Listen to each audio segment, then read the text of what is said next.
Aló, esto es políticamente incorrecto. Hoy día vamos a hablar del ecoterrorismo. Sí, el ecoterrorismo y la paradoja de la locura total. Esto lo escribió un señor llamado Jorge Andrés Cash. Salió el 16 de enero en el Mostrador de Chile. ¿Qué pasa? Sucede que ahora no solamente la ideología de género y las feministas se han vuelto subversivas sexuales o simplemente semiterrucas queriendo incendiar iglesias, catedrales y todo eso, ¿no? Porque eso es terrorismo, al fin y al cabo. Y el Estado calladito. ¿Recuerdan acá en Perú, no? No, son avijeos. Ya, allá en Chile está, en el Chile, en Argentina está peor. No, son protestantes por la libertad y los nuevos derechos, ¿no? Y aquí en Perú, ¿qué era hace 20 años? ¿Hace 20, 30, 40 años? No, son avijeos. Al final eran tremendos terrucos. ¿Ahora qué son? Ahora son luchadoras por los derechos de la mujer a decidir. Y queriendo quemar iglesias. Terrorismo, pues. Así es como el Estado siempre apaña el terrorismo para poder hacer lo que se le da la gana. Soltarlos ahí que la gente esté tensa, pues. ¿No? Porque eso es lo que les conviene, pues. ¿No? Y sucede que ahora tenemos otra variante, ecoterrorismo. Cada vez que el globalismo crea una ideología, aparece un terrorismo, un tipo de terrorismo asociado a esta ideología. Ahora con el ecoglobalismo tenemos el ecoterrorismo. Con el feminismo de tercera ola, este feminismo de género, tenemos el feminacismo, el femiterrorismo. O sea, siempre es así. Qué coincidencia, ¿no? Pero vamos a hablar de la opinión de Jorge Andrés Cach. Voy a hablárselos ahorita. Abran comillas. No es posible recurrir a ninguna definición que permita explicar y por ende entender qué es el ecoterrorismo o qué representa. Se trata más bien de un neologismo tan amplio que puede comprender un tipo de terrorismo cuya finalidad en relación al medio ambiente puede ser tanto la protección del todo y al mismo tiempo de la nada.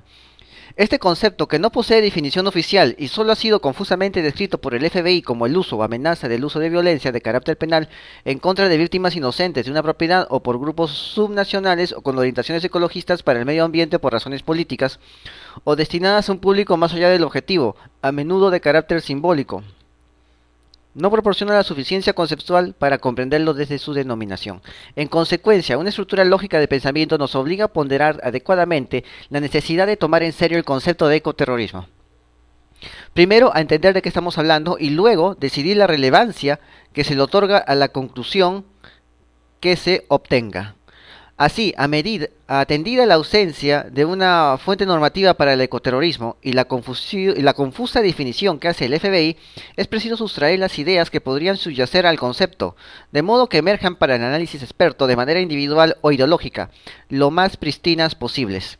Sin lo anterior, todos los organismos de inteligencia, por más profundo que escarben, no podrán encontrar pista alguna simplemente porque no sabrán lo que están buscando. Para ilustrar el contexto general del análisis es necesario remontarse a los años 1976 y 1992.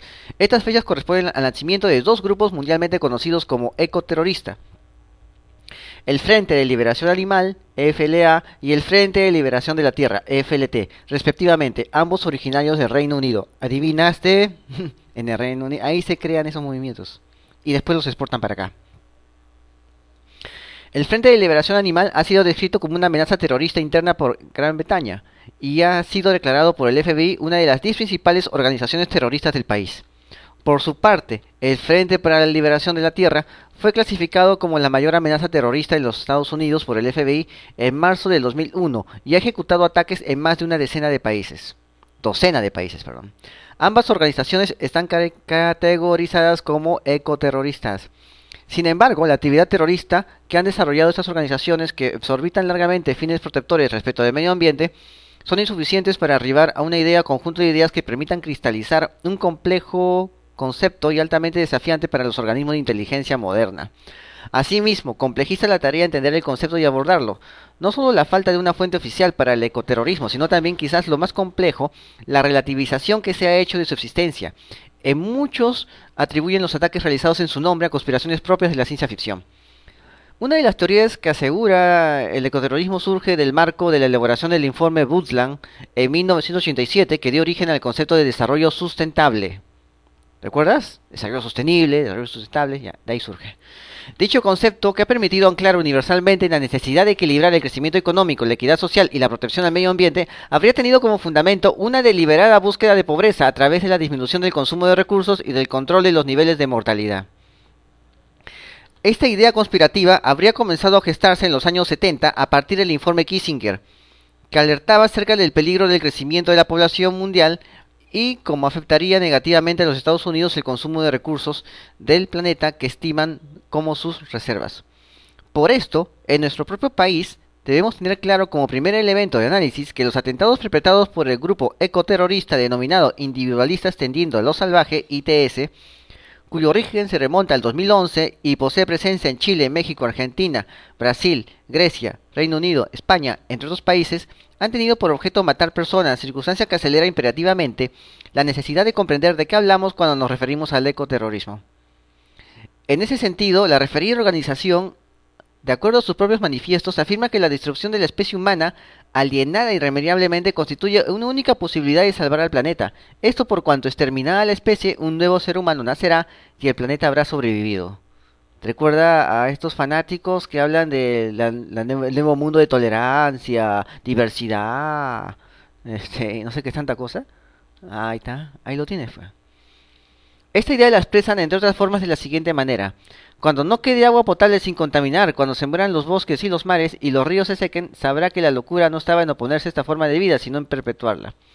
Ante el fundamentalismo irreductible desde el cual se plantea, lo que toca entonces consiste en entender que el ecoterrorismo no responde a una concepción nihilista ni anárquica, sino más bien a todo lo contrario, a un método de salvación extremo del hábitat de nuestra especie, cuya arquitectura ideológica parece obedecer a la pérdida total de la esperanza, de la fe y del amor, no obstante, paradojalmente, anclada en una valoración purista de lo natural, que ha abandonado el desarrollo material y espiritual de la persona como fines consustanciales a su existencia.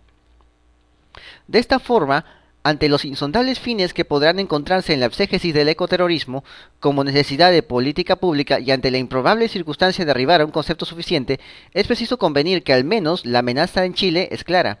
Se trata de un grupo terrorista altamente ideologizado, intelectualmente superior, de alta capacidad y conocimiento informático, y en una guerra declarada contra la especie humana cuya alienación mental imposibilita el diálogo. Frente a lo anterior, se cae en el absurdo trágico que la organización sistémica y lo civilizado lo califica a ellos como personajes anárquicos y alienados, cuya batalla carece de total sentido.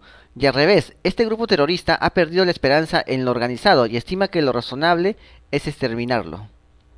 Si la paradoja es tan absurda, debemos concluir que la única forma de encontrar en la verdad, en la salvación de nuestro hábitat y de lo natural, precisa de una agudización total de las contradicciones, finalidad que solo será posible a través del diálogo.